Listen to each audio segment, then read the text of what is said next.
and welcome to episode 17 of the Steeler Culture Podcast, presented by SeatGeek. Huge shout out to SeatGeek for partnering with the podcast and sponsoring today's episode. Guys, if you guys want to get any football tickets, any Steelers tickets, any tickets in general to any event you're looking forward to, SeatGeek has it at reasonable prices. It tells you if you're getting a good, great, or a bad deal. It's very open with you. And the best part, you can go to checkout. Put SteelTwins at checkout for $20 off your first SeatGeek purchase. So still go to the event and save some money in the process. So again, huge shout out to SeatGeek for partnering with us.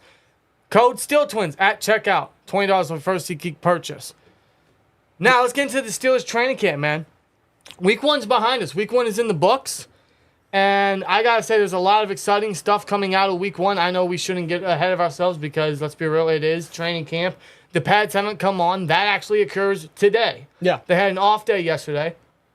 So today, now, is the pads, is when the real action comes, which means we're actually going to start seeing some actual physicality, some tackling, some aggression from the lineman, which is going to be great, and that's going to test a lot of the guys in the room. So that's going to be very fun to watch and very fun to hear and read about reports coming out, especially this week. But yeah, absolutely. But even with the pads off, there were still some glimpses of what we can expect from some certain individuals. There's definitely excitement to definitely be excited about for sure. Oh, absolutely. There's a lot of stuff just to feel happy about. The connection that's happening on offense, the upgrade in aggression and chunk plays that they're doing in camp, right? You're seeing the edge rushers or the edge rushers, it's no shock to many of us that some of the guys are performing like they should. Guys like Highsmith and Watt and Hayward and Minka and, the usual are just doing what they're doing.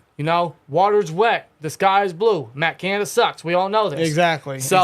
It's great to still hear that. As long as everyone stays healthy, that's the most important part coming out of camp. Yeah, for the most part, that's exactly what we have been getting. We've had a couple cuts and bruises. Some guys in walking boots. I think Deontay went out due to some heat-related injury. It was very hot last week in Latrobe. Yeah, it was freaking ridiculous. It was high all around the Pennsylvania state, to be real with you. But all around, so far, I've been hearing that it's been a pretty healthy training camp thus far. Hopefully that remains the case with the pads on and the physicality coming for sure. Right. But again, there's still a lot of excitement to definitely come with the team, and I think that really sparked a lot this past weekend with the new addition to the Steelers inside linebacker room, as the Steelers officially signed inside linebacker free agent Quan Alexander to the team. What an addition. What a huge signing, man. Yeah. And the reason why I say huge is because the linebacker room needed a guy like him, someone that is dependable, someone with experience, someone with extra leadership, which we've already brought into the linebacker room with Holcomb and Roberts. Yeah. Right? I mean, it's great, and it's a phenomenal depth piece. And that's extra competition in the linebacker room to see who's going to get extra reps. Although you already know which guy's going to fit what role. Holcomb and especially Roberts are going to be the pass rush, run down type of linebackers, while Quan Alexander is going to come in on passing downs. I think that's great. Yeah. I think that's a huge signing for the room. Again, most of these guys aren't going to be here long term. They're pretty much rentals, but I think compared to last year, this is a much improved linebacker room just from leadership, experience, and play on the field. Yeah, compared to what we had years prior, not just last year, years prior, the guys that we did have that played at inside linebacker, that's a drastic difference with the veteranship, leadership, experience, physicality, aggression. That's exactly what we needed. And honestly, just style of play. And that's what we need at inside linebacker, because let's be real, this is the Steelers we're talking about when it comes to Steelers linebackers. That's what they're supposed to bring. Yeah, exactly. That's a repetition they're supposed to bring. We haven't had that for the past couple of years, but the guys that we have brought in free agency and now Quan Alexander, they're going to resurrect that reputation at the linebacker room. I think that's great. And when it comes to those individuals, mainly Alexander, Holcomb, and Roberts, nothing's guaranteed for either of these guys, but these guys are just prepared and ready to do whatever the Steelers ask them to do. Right. And I think that's a very, very good three-headed monster at linebacker. The Steelers love to rotate their linebackers. It's what they've done in the 3-4 system for many years now. Shout out to Larry Foote. He was a hell of a rotational guy. Lawrence Timmons, when he first stepped in, we see it on and on. We saw it the past couple years with so many of the linebackers that have been in and out the room, especially Robert Spillane. Yeah. But now we got such dependability in that room. And guys that can fit every role that the Steelers need to be filled at linebacker. I think that's great. And this, I think, is a blessing in disguise for Mark Robinson. I know a lot of people are upset that Mark Robinson's not getting his opportunity this year and that because of Quan coming in, he's going to be pushed down the depth chart. That may be a negative to you, but Terrell Austin, now we did make a little video we kind of talked about in the previous podcast episode where the Steelers need to let Robinson just work, let him loose, let him cook, right? But Terrell Austin's already said he's not in their immediate plans at linebacker because he is still very inexperienced and undersized at linebacker. So they're going to bring in such great mentorship, such great leadership, such great experience that he's going to just soak up this year. Yep. And maybe next year he could take that big jump, kind of like a Vince Williams story. I think that's great. Yes. And he's already shown so much for barely playing the position. Being a former running back and showing so much physicality and that downhill striking ability, right? Yeah. He plays like a linebacker. He plays like a Steelers linebacker. But now he's going to soak up so much knowledge from the linebacker room. That's phenomenal. That's going to help him in the long run. Yeah. And the addition with Alexander right here and everybody else at inside linebacker, they're going to take their time. It shows they're going to take their time with Mark Robinson. Mm-hmm. There's a man that's still very inexperienced at the linebacker position, shown flashes. We all see the potential that he has, and I believe Robinson definitely wants to reach that potential at the same time. But the Steelers are not going to be rushing the guy. No, nor should he. Nor should he be rushed. And that's been one of our gripes with the Steelers for many years now, which is why we've lacked. And not only starting caliber players, but especially depth, is they just relied on unproven depth for many years now, which is why offensive line and defensive line and other positions have lacked, especially linebacker for sure. They're not rushing guys this year. And there is no rush for anything this year for the Steelers, right? There's no rush for nothing right now, which is great. It's such a young team. They're going to soak up so much experience. And then next year, 2-3 years from now, we can really make that push with so much we already have on the roster. Yeah. I think that's phenomenal. But let's get into Steelers training camp. Quan Alexander will wear number 26. He's already in Latrobe. He wasted no time getting to St. Vincent College. Yeah, as soon as he signed that contract, he's like, Coach, I'm ready to go. Yeah. Get me on that field, and that's what he did. Now, 26 is a little weird. I mean, the last linebacker we had that wore 26 was Mark Barron, and that didn't turn out well. No, it didn't. But I don't know if that's gonna be his long-term number. But this is this is a different NFL. Any player can wear any number for any position nowadays. So. That's true. But I mean, it's whatever. It may not even be a permanent wear. I don't think it is. It could just be a camp wear. That's all. Yeah, more than likely. That's what I think. Well, he also can wear 26 because Anthony McFarland's wearing that number. Yeah, and he's been doing some flashes. Like right now, it looks like he's a clear running back 3. We'll talk about it because there's a lot to be excited about, especially from a lot of the depth pieces and the new additions for this year's camp. Especially guys coming into like their second or third year, which I think that's a great way to seg into training camp because the guy that had the most eyes on him coming into Latrobe, coming into St. Vincent College was, of course, number 8 himself, the 20th overall pick last year. And our quarterback. Yeah, our quarterback, exactly. That's why I'm wearing his shirt today. Kenny Pickett. He, according to many eyewitness reports on social media, on Twitter or X, it's Twitter, okay? It's Twitter. It's Twitter. But nonetheless, he's looking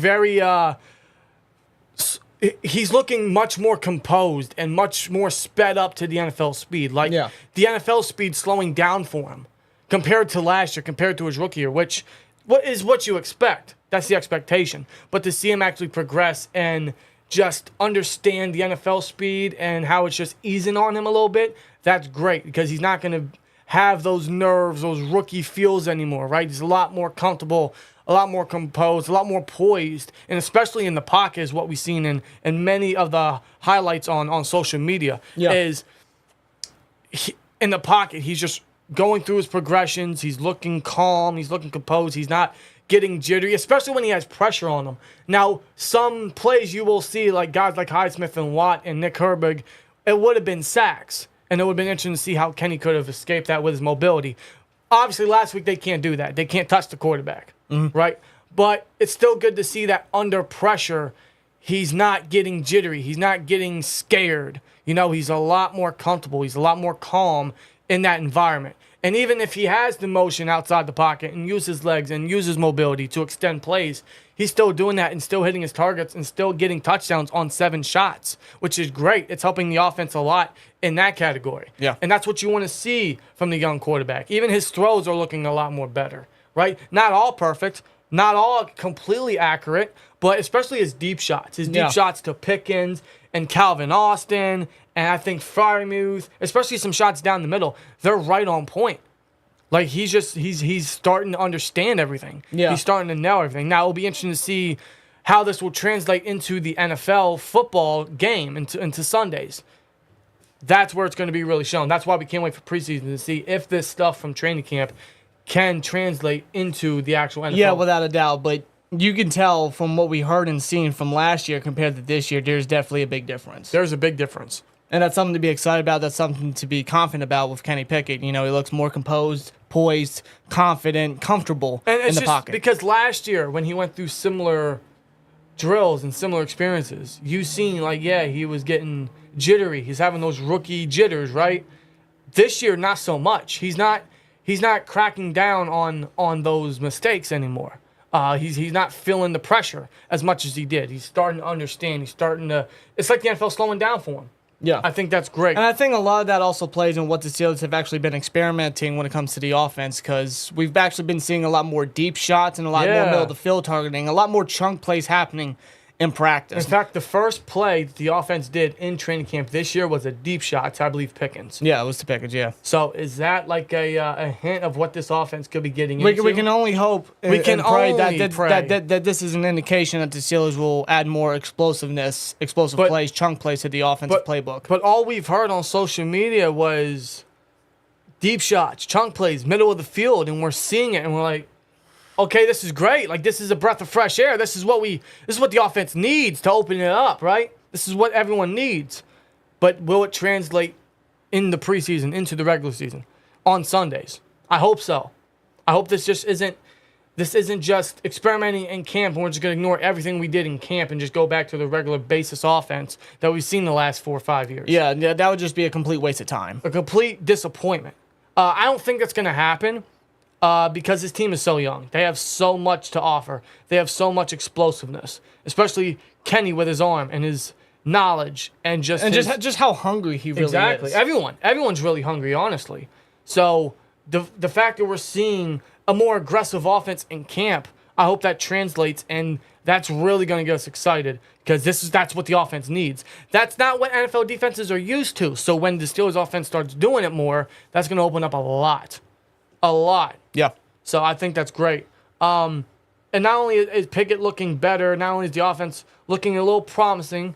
Not Calvin Austin. Yeah, let's start with Calvin Austin. He had a rough first day. A couple drops, especially on a couple deep shots. Not his finest day. But as the week went on, he definitely progressed. Yeah. He started to, get better at drops, and he started to rebound more, which is great.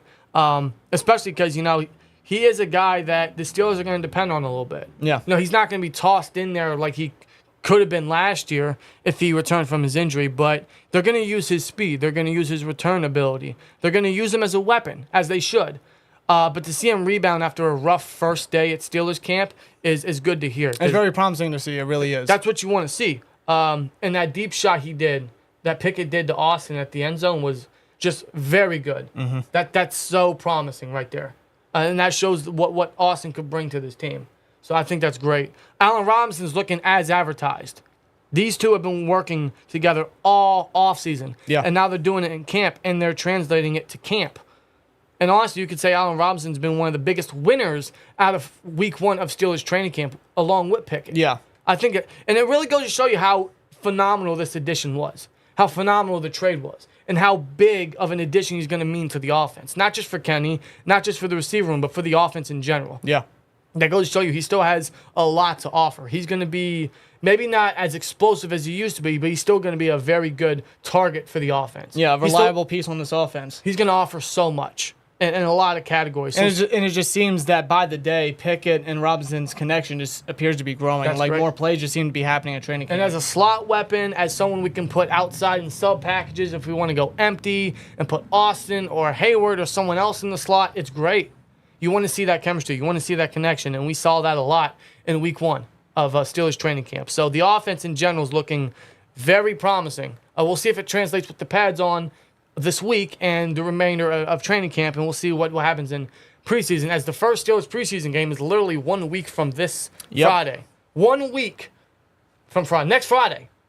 How crazy is that? Already came. Jesus Christ. Since we're still on the wide receiver topic, shout out to Hakeem Butler. He's looking good. You know, after, I suppose, a great showing and almost a resurrection of some sort for him in the XFL, right? Leading the league in touchdowns. He's showing up in camp, showing he can use his big body and his big frame to make a lot of big catches. His hands are looking a lot more dependable. You know, he could be a dark horse to make the roster for the wide receiver room. Maybe he pushes a guy like Gunner out the receiver room. Maybe Calvin Austin or someone else takes the return abilities, and we could use Hakeem Butler as like a special teams or an extra receiver type mix. Yeah, definitely. You know, him playing in the XFL for the Battlehawks St. Louis, you know, it definitely really gave him this big opportunity, and he's really taken it. So far, he's been looking very nice. Yeah. Like, there was even this one play. I can't remember who threw it. I can't remember if it was Trubisky or Mason or Kenny, but there was this pass that happened, and he completely snatched it from a safety's hands. Yeah. Completely stole it and lost him and got the touchdown. Yeah, he's really showing off his potential and what he could bring to this offense and how he could just resurrect himself in the NFL. So that's good to hear from him and good to hear from a lot of the camp bodies. You know, this is a big opportunity, right? You never want to rule anyone out, especially. Nope. Not in camp. 2 running back sets. Now, this is something we've heard of every single camp. 2 running back sets, and we rarely see it translate into our actual playbook on Sundays. Rarely. Now, we saw a little bit late last year, which is great, with Najee and Warren. And now we have so many other options we could toss into that pony formation. Najee, Warren, Najee, Hayward, Najee, McFarland, Warren, McFarland, Hayward, Warren. I mean, Hayward and Najee would be phenomenal, right? I mean, even if you want to run like a pony formation and then it's actually a run play with Connor Hayward as the lead block, I think that's just, it keeps the defense on their toes. It keeps them guessing. I think that's great. That's that creativity we could use with so much versatility in that formation. A lot of offenses in the NFL use that, and it's typically a lot of success for them. We've had the running back capabilities to do that, and we don't see it often in this offense. No. Many years really. They've always just pounded the running back down into the ground. Yeah, you guys already know the name. Instead of mixing these guys in and using their receiving ability and just using extra weapons and getting creative and using the playbook, using the field, right? Yeah. Hopefully that translates into the actual NFL on Sundays for the Steelers. I hope. Yeah, because the guys that we got, they showcase what they can do. Yeah. Najee has showcased. Warren, of course, has showcased. Connor Hayward's being used in literally everything. Fullback, running back, tight end. I think that's great. And Anthony McFarland, I mean, the guy is a versatile piece in his own right. Not really much of a runner, but as a receiving back, I mean, you got to use his speed and space. That's a piece on offense that is pretty underrated at the same time. Yeah, you got to use his speed and space. And in pony formations, that's perfect, especially if you got big guys blocking for him. I mean, his speed's a weapon as well. And he's looking like the front runner to win that running back 3 role, which is great. But with the pony formation, just rotate your guys, man. Get them involved. They have so many guys, help out on the offense. They have so many people they can insert in that formation. Yeah. Keep the defense guessing and get the offense rolling a little bit. So I love hearing how they're just using the versatility of so many guys on their offense. And this formation could very well open the playbook a little bit. But hearing that they're getting aggressive and they're kind of getting a little creative on offense, again, I don't want to get ahead of myself because we see this every year at camp, and sometimes it doesn't actually translate into this Sundays. So maybe this year is different with a younger team, with a younger quarterback. That's me giving Canada the benefit of the doubt. Yeah. I can only hope and pray. But every year we get some exciting stuff like that in camp, and we don't actually see it against opposing teams. So hopefully this year's different. If we see that in camp, hopefully or if we see that in preseason, hopefully we see that in the regular season as well. Mm-hmm.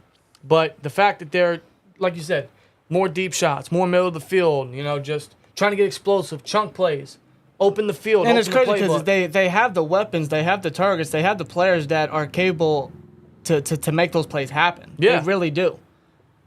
So it's like, use it. Give it a try.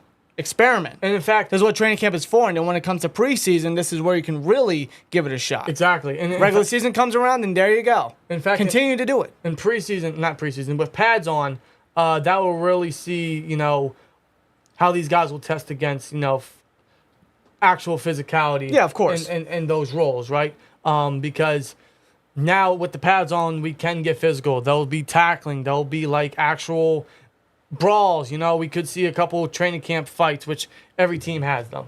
It's nothing to freak out about, right?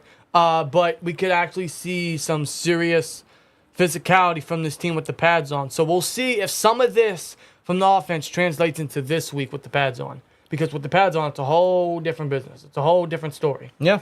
And I think that's really going to say a lot about the entire lineman group, offense and defense. Yeah. But most importantly, the offensive line. Dan Moore is still getting first-team reps, primarily first-team reps, over Broderick Jones. Broderick Jones started with the second team. This is no shock. He's a rookie. Dan Moore has 2 years of starting experience over him. Yeah. But Jones is getting first-team reps towards the end of the day. That's good to hear. So he's being inserted.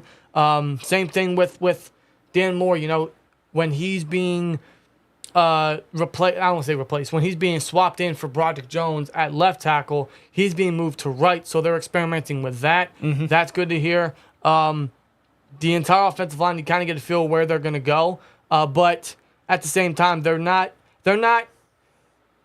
keeping certain guys with just the first team reps. No. Like throughout the first week, they did a lot of rotations when it came to the offensive line. Not just a tackle, but even at guard at the same time. Because you're hearing Moore getting first-team reps, Broderick Jones getting first-team reps, Kevin Dotson getting first-team reps. Nate Herbig even getting first-team reps at times. So that's what you want. You want them to get that, because they're depth. Most of it is depth. You want them to get that first rep feel in case of anything happens. But at the same time, mixing these guys in, getting chemistry going, getting the entire offensive line group to gel is very important this year. It may not be an immediate upgrade or an immediate gelling, but it'll be just like last year. It's definitely going to take some time for sure, especially with the new guys that we brought in. Yeah. But when you give it time, when you have that offensive line, have that time to gel, then you got something going. Yeah, but especially because with the pads coming on, like, let's see what the tackles can do against the edge group, because the edge group won all last week. Nick Herbig showed explosiveness. TJ Watt.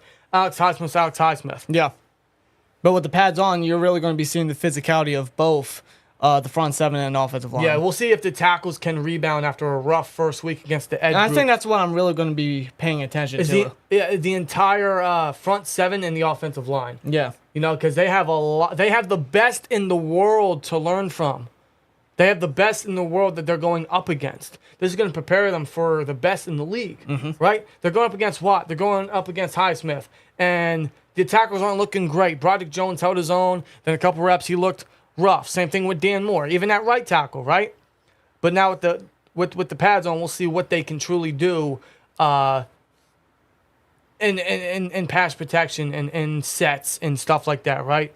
But again, if the tackles still look rough, especially like a guy like Broderick Jones, there's nothing to panic about, because this is what he needs. He needs to learn against the best. He's going up against the best every day in camp. So if he looks weak coming out of the first week of camp or the second week or the third week or even preseason, don't panic, because, again, there's no rush for him. There's no rush for an immediate upgrade or an immediate progression. But also, he's going up against the best. It's great to know that if he doesn't succeed early on, that he'll know his early errors against the best to prepare him for guys like Bosa and Garrett and the other pass rushers in the NFL. Yep. And that goes the same thing for the entire interior lineman as well. Going up against Hayward, Ogunjobi's looking healthy. You got Benton. I'm gonna be excited to see what Benton's gonna do with pads on. Yeah, that's gonna be a fun watch. It's gonna be fun to hear about. So that's gonna be the main thing we're gonna look at this week, is not just Kenny to see if he can continue his good progression in the second year, but how's the entire lineman group going to feed off each other with pads on? Yeah. That's going to be a must-watch, honestly. And that could very well be where the gelling really starts to take place. Absolutely. Because with pads, you can only do so much. Or pads off, you can only do so much. Pads on, that's where you're really going to be seeing what these guys are capable of. And the same thing can be said for, like, guys in the secondary, right? Because now they can, like, actually get... If they want to work on press coverage, if they want to get physical at the line of scrimmage, they can do that now. Yeah. Against guys like Deontay and Pickens, where their release is very good. Allen Robinson, right? We'll see if the defensive back can really feed off that, and what they can do, being they can be physical now. Especially since they're moving a lot of guys around. a lot of guys around on defense, which you knew was going to happen. You knew they were going to use the versatility of many of their weapons, and that was necessary, especially to get a guy like Joey Porter Jr. Custom into the first team and get him outside alongside Wallace and Peterson, right? Yeah. But to hear that a guy like Patrick Peterson is being used in the slot, outside, at safety, Yeah. they're really using his versatility, and they're not shy about it. And again, this is no shock because this is what Peterson has preached to many coaches, the Cardinals, the Vikings, for how many years now, and they never did it. The Steelers will gladly oblige, especially with how deep of a defensive back room they have, with how creative. Yeah, they're not going to hold back. With how creative Terrell Austin is, with many sub packages and nickel blitzes, they're going to do it, and they're already showing you what direction they're going to go. So if we can put Peterson in the slot, if we put Peterson at safety, boom, not Patrick Peterson. Joey Porter JPJ. Jr. outside alongside Wallace. You want to put Peterson at safety, keep JPJ outside. You can put a guy like Elijah Riley in the slot, run a couple nickel blitzes. I mean, Elijah Riley's looking like he could make the roster. He's looking like one of those camp risers, very fast. Yeah, he was definitely one of the big winners when it came to week 1. You know, he's really making a lot of plays when it came to his versatility. You know, he's also a guy that's being used around a lot. He's even gotten some first-team reps at slot at the same time. Yeah, he's getting a lot of the first-team reps. I mean, they're mixing in. They're using Peterson. They're using Riley. They're using Norwood. They're using Duke Dawson. So they're mixing a lot of guys in with the first team at slot corner because that's still an unknown hole. We don't know who's going to fill that one. But Elijah Riley, I got to agree with you. When it comes to the defense, he's probably one of the top winners from week 1 just because he's showing the versatility. He's showing his growth. He's showing he can work in the nickel blitzes. Yeah. He's looking good in coverage. Right, against guys like Robinson and Pickens. He's looking very sticky. Same thing with Trey Norwood. He's having an up and down first week, but towards the end, he had very good days. Yeah, he did. And I want to see a guy like Norwood get that opportunity in the slot because, truthfully, he's on the chopping block. A guy like Elijah Riley could take his role. Or it's possible they both make the roster and we don't have to worry about slot corner as much as we thought we would, with guys like Riley and Peterson and Norwood filling that gap. Yeah. And the versatility and the creativity and the sub packages we could use with those guys. I think that's phenomenal because we have the depth to do it. We even seen Corey Trice in the slot. Yeah, we have. And Corey Trice himself, you know, he's also had his highs and lows as well, being a 7th-round rookie and all. You know, you're going to expect that. But even him, you know, you really see how fluid his hips are. You know, and how well he's actually been doing in press coverage at the same time. Yep, and I'm hearing the same thing about JPJ. It's important that we brought these two guys in because not only do they bring so much potential, but most importantly, they bring length. And they're using their great length to have very good first weeks in camp, which is why they're sticky in coverage. They're looking so fluid, even for their size. And even JPJ, right? He's looking good against a guy like Calvin Austin, who we know is a speedster, and he's going step by step with him. And he's still getting PBUs on him. Even with Kenny Pickett hitting Calvin Austin right where he needs to. And it's nothing against Calvin Austin. I mean, he's undersized, let's be real. You know, Joey Porter Jr. 6'2", 6'3"-ish. Yeah. Against what, 5'8", 5'9"? I mean, he's not like Pickens. He's not like he's going to snatch the ball, you know, from taller corners. So no, we shouldn't expect not. that. But to hear that Kenny is hitting Calvin Austin where he needs to, but JPJ is still using his length to deflect the ball and sticking in coverage against speedsters, that's what you want to hear. That's a lot of good coming out of that. Yeah. Right. So I want to see him continue to work against Pickens. I think that'll add with his physicality. That'll only make him stronger, make him more aggressive in coverage. Let's see him work with Deontay. Yeah. You know, that'll help him just kind of read routes and understand where the receivers are going and just understand his assignments, right? Let's get him continue working with Patrick Peterson and Minka. Not only is he continuing to work with Patrick Peterson, you know, also working with Joey Porter Jr. and Corey Trice, but JPJ is also just constantly, you know, he's always being seen around Terrell Austin or DC. Yeah.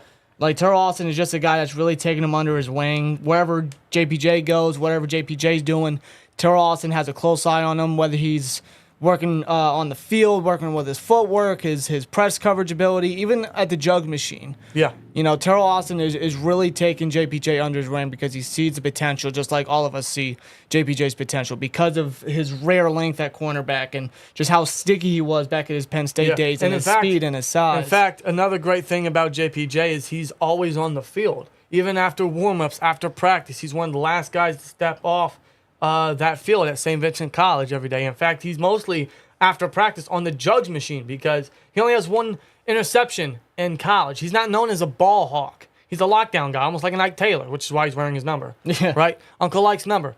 But at the same time, got to work on those hands. He's still. working on his hands. He might want to bring that playmaking ability to the defense, right? He wants to kind of open his game up a little more, right? Mix some lockdown with some ball hawk. And if that opportunity comes where the ball is like right in front of him, I mean, he's got to make sure his hands are working. Yep. I think that's great. You don't want no stone hands at the cornerback position. No. I mean, we have our playmakers. We have our ball hawks on the secondary. But it's still great to see because JBJ, we all know him as a potential lockdown corner. Not much of a ball hawk turnover guy, but he wants to work on that. If he wants to open his game a little bit, I mean, no one's going to tell him no, especially with, what legacy he could create and how he's hoping, we're all hoping he can be the new cornerback one for the Steelers in the future. That's ideal, right? Yeah. I mean, and him always being around Terrell Austin is great. He's such a NFL brilliant defensive mind. You want to hang around a guy like that. Learning from someone with Patrick Peterson and Minka. I mean, the more JPJ continues to work with them, the better he's going to be. The more he opens his game, the greater this defense is going to get. And the greater, he's going to become himself. That's going to be fun. So outside of everyone else, like Kenny and the line and the pads coming on this year, I want to see what he can do against our receivers with pads on. Yes, of course.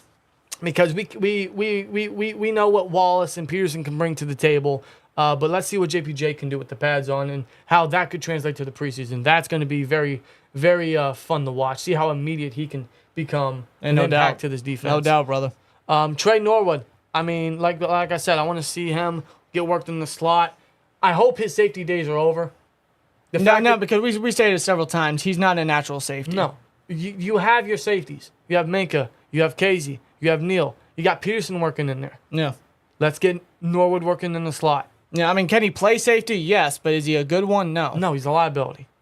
He's a Swiss Army knife, like Tomlin likes to call him, but not exactly at safety. Safety's not really his go-to. No. Slot corner could definitely be his go-to. Let him primarily play slot corner and let him, Riley, and Peterson just fill that hole for you. Yeah. That's what I want to see as camp advances. Other than that, I mean, the punt battle's looking very competitive. There's not a lot of consistency from any of the guys, but the punt battle's looking competitive. Yeah. Presley Harvin is showing off his leg. We know he has a good leg. He's just very inconsistent. Brandon Mann arguably has a stronger leg, but can he be more consistent than Presley Harvin? Yeah, of course. But, I mean, so far I've heard, really, really solid things out of Presley Harvin so far in camp. He's really kicking the ball real deep. His accuracy seems to be a little bit more consistent when it comes to camp, obviously at the NFL level. Yeah. And during the NFL games, that's where it's really going to matter. Like, is the jitters going to get to him? Is he worried that it's going to get blocked? Rushing him. That definitely plays a big factor. He's got the Heinz Field weather. Yeah, but I mean, so far I haven't really heard a lot of negative feedback when it comes to Harvin, when it comes to him punting. So hopefully that continues to happen. I hope so as well, because a punter is going to be very important. And Presley Harvin's really getting on a lot of our nerves. So hopefully this is exactly what he needs. Yeah, because punter for years has been on our nerves, because Jordan Berry wasn't really a consistent punter at that. And we got Harvin to replace him, and Harvin hasn't really been that much better. So not really. I mean, we were excited when we drafted him, especially that Hall of Fame game, was it 2 years ago? Yeah, I think it was his first punt. It was great. He completely got that on the 1 yard line. Yeah.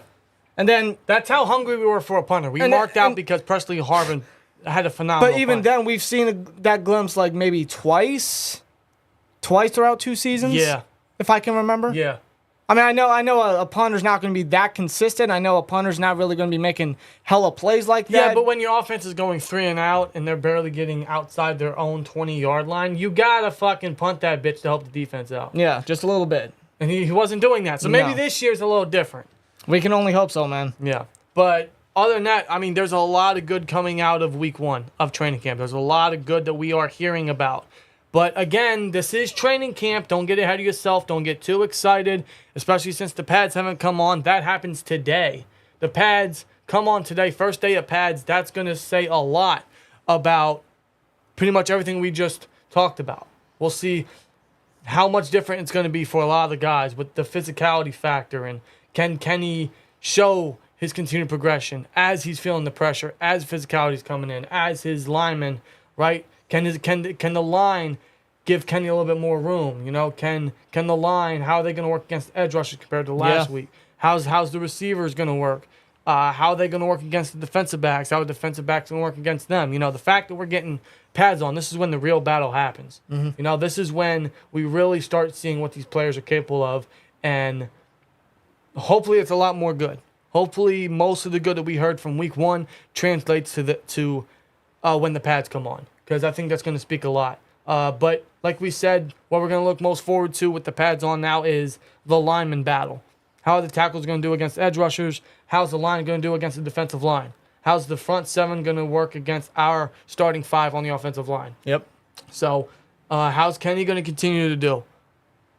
How's the receivers going to continue to help Kenny, and what are they going to bring to the table? Is the offense still going to show that aggressiveness in that middle of the field and the chunk playability in camp? Yeah. Right? What's JPJ going to bring to the table with pads on? So this is all a lot of new experience for a lot of new guys on this team, but with the pads on, it's going to be exciting. And hopefully, like I said, there's just as much good coming out of week 2 as there was week 1. So I can't wait to hear all the reports. I can't wait to see all the highlights on social media, on Twitter or X, whatever you want to call it now. But the fact that there is a lot of good coming out gives us a little bit something to be excited about, especially no doubt, man. With how young this team is. And let's just hope that when it comes to the second week of training camp with the pads on, hopefully it's a healthy one. Absolutely, because as pads come on, shit gets a little more real, and we've already seen it from many teams. Players have gotten hurt.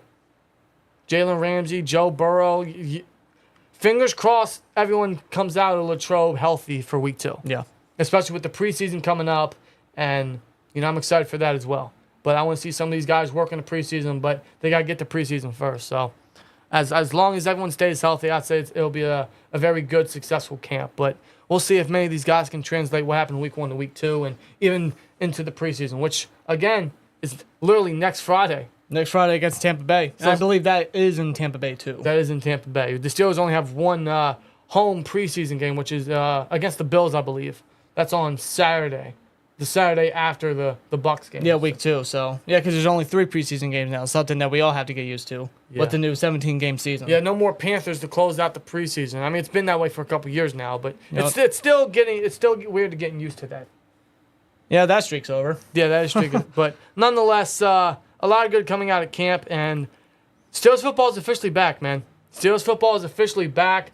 A lot of good stuff to hear about, and we'll see if some of this translates to week 2, and shortly we can actually see if this stuff translates onto the actual football field. Yeah, you know what, man. So, again, mostly everything in camp. Take with a little grain of salt, but keep the optimism up, because this team is young. This team has a lot of experience to learn from. This team has so many leaders around the locker room, around the coaching staff. So, as camp progresses, these guys are only going to better themselves and prepare themselves for NFL action. So, that's what camp's all about. That's what keeps me excited. That's what keeps me optimistic. So, and plus, it is still early in camp. So if you hear negative things about certain guys and stuff, don't rush to conclusions. So, other than that, man, I think we're going to close out episode 17 of the Steelers Culture Podcast. To all you guys that tuned in today, appreciate every single last one of you. And we'll try to keep the updates coming for Steelers training camp as the weeks go on, as training camp progresses, and, of course, as the preseason comes close enough. As actually preseason starts this Thursday.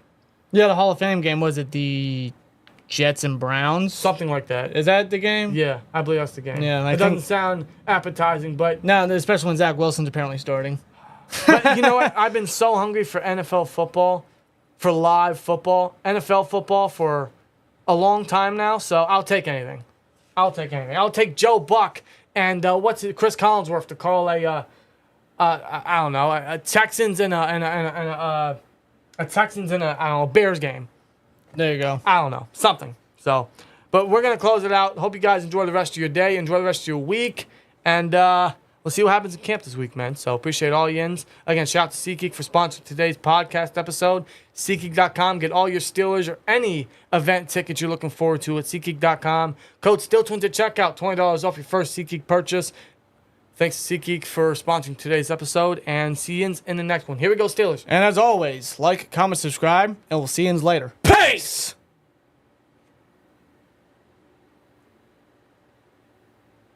You gotta move the mouse. I do. You weren't ready for that. I was not ready for that. Hey, here we go, Shay. How you doing, brother? How you doing, man? Oh, by the way, Monty Potenbaum retired. Oh, he did retire. Yeah, our Yes, only he fullback did. on the roster retired. That's weird. Hey, best of luck to him, though, for real. Man, I'm going to miss that mullet, even though I never saw it. Yeah, we got Cole Holcomb. We got for it. Cole Holcomb. So. Hey, maybe Derek Watt comes back. We don't have a fullback. Yeah, that's what Connor's for. Come on, let's be real. You're right. I don't know, man. You can never have too many bodies. So, otherwise, see you in the next one, man. Peace. And for the record, Matt Canada sucks. Okay, I'm done. Just close the stream.